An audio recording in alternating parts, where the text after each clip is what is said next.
when democracy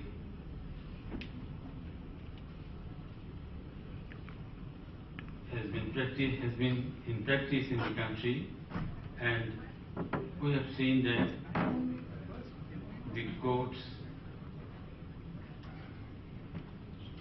have been working, functioning properly, and the Constitution restored to its original position.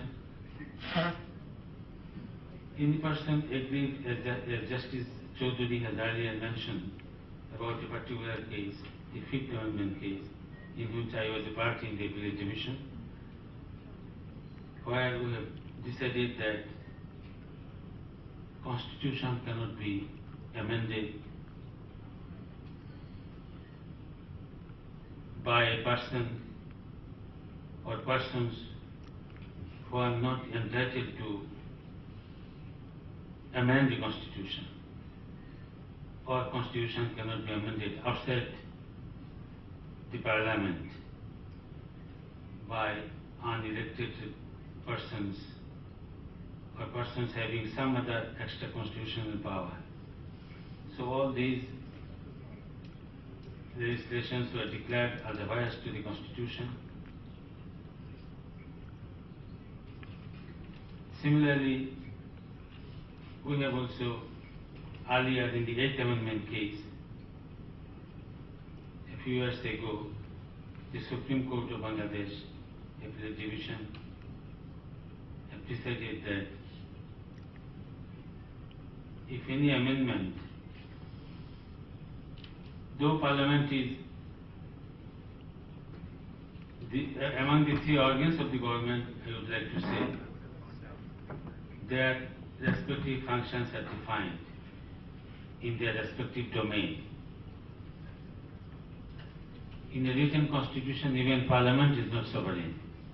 Parliament has to work under the framework of the Constitution.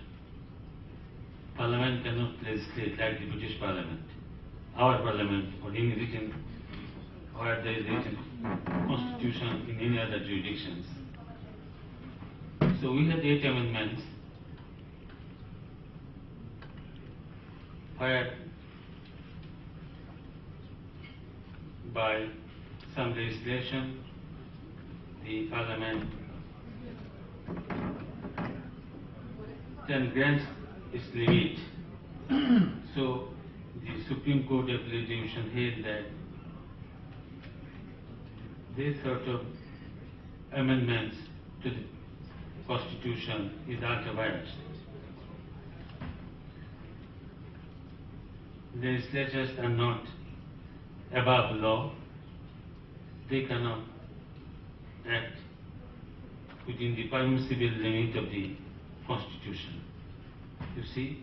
So in a written Constitution it is easy to define the respective areas. Even then we find, while working, we face many difficulties, and we have to sort it out. And who is the authority? It is the court of law. I mean the Constitutional Court, the High Court Division. And then when the matter is appealed by the aggrieved party before the appellate division of the Supreme Court, the matter is settled once for all.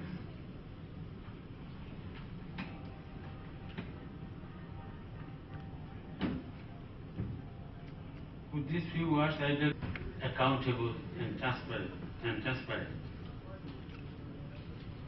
Democracy is an essential trait of an egalitarian society, and democracy prevails where constitutional norms are strictly adhered to by all the institutions and functionaries of the state. Judiciary is the protector and guardian of the Constitution. During the period of any constitutional deviation, it is the judiciary that stands resolute for the restoration of democracy and rule of law. Parliamentary democracy, which is the basic foundation of our constitutional setup, presupposes the sovereignty of the people, as enshrined in Article 7 of our Constitution. As a prerequisite for a functional parliamentary democracy, the Constitution of Bangladesh has provided for separation of powers, for securing the basic rights of the people, and has consciously introduced a scheme of checks and balances in the exercise of power, with a very important object of ensuring that the power is not concentrated in any particular organ of the state, which can assume undesirable proportions.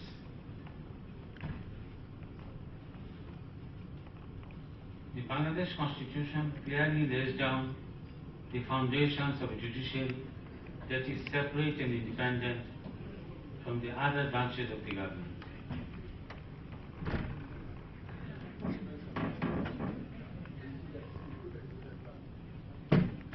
It was introduced in recognition of the fact that the efficiency of the judiciary and the entire justice system depends to a great extent on the independence of the judiciary.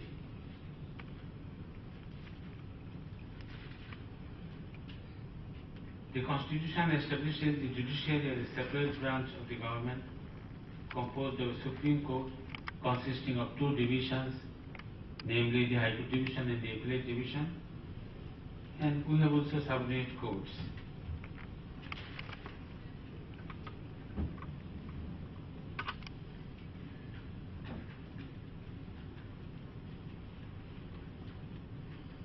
Though the separation of power is very much clearly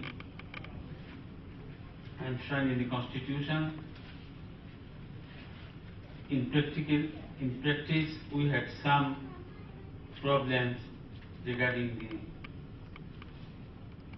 true independence of judiciary, because we had some problems with the magistracy.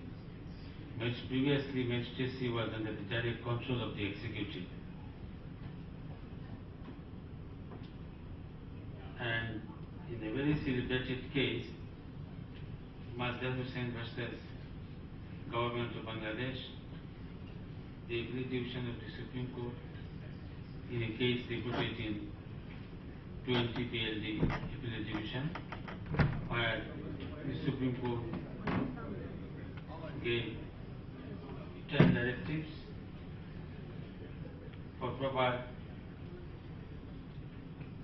separation of the judiciary from the executive, and it is an ongoing process.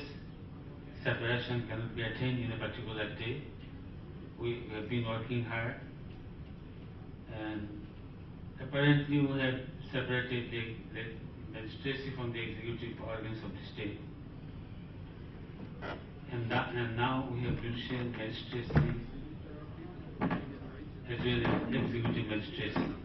Only executive magistracy are only doing mobile courts and other matters like maintaining the law and order situations.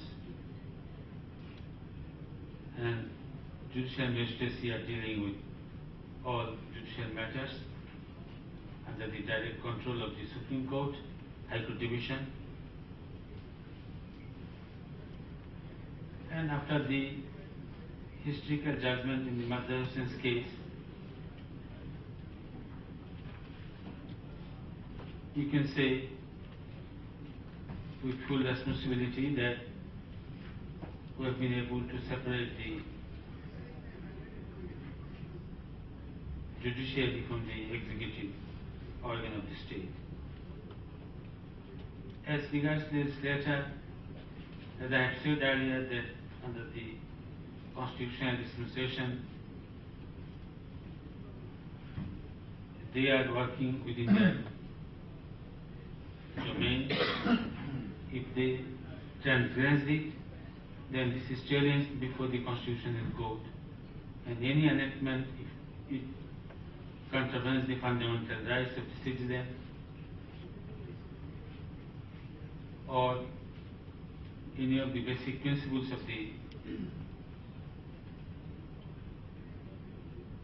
Constitution, then the very enactment to that extent shall be declared to be void. We have many reported decisions, namely the 8th Amendment decisions, as I have mentioned earlier.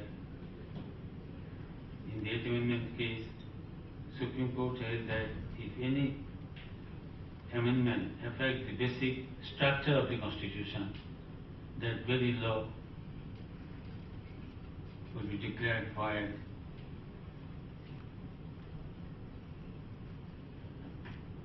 Even if it affects the basic feature of the Constitution, that particular legislation shall also be declared void.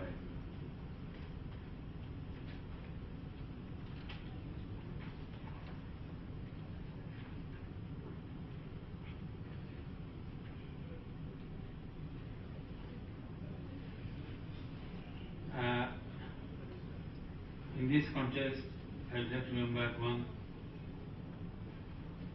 some observations made by Lord Denny long ago, where he said, quote, "Law does not stand still, it moves continually.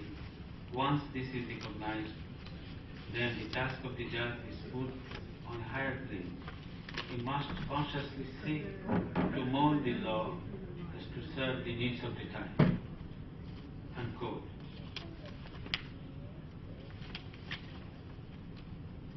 What I believe from this is that the superior judiciary is the ultimate protector of the rights of the citizens, and heavy duty is cast upon the judges of the superior courts, in particular to interpret the law in accordance with the set norms of justice in order to cater for the needs of the time. Fair dispensations of justice is the work of judges, integrity and prudence.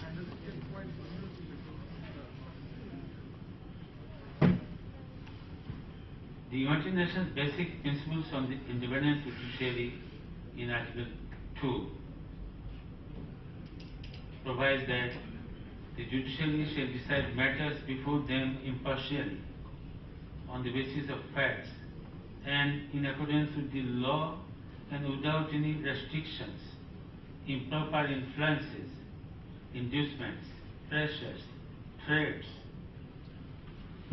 or interferences, direct or indirect, from any quarter or for any reason, unquote. And this very principle has been incorporated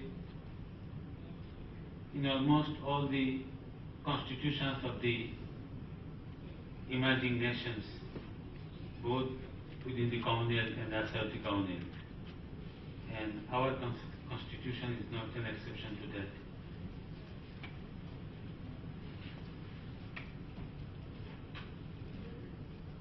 At the end, I'd like to say that the rule of law can only flourish in a society where there is public confidence in the operation of legal and legislative institutions.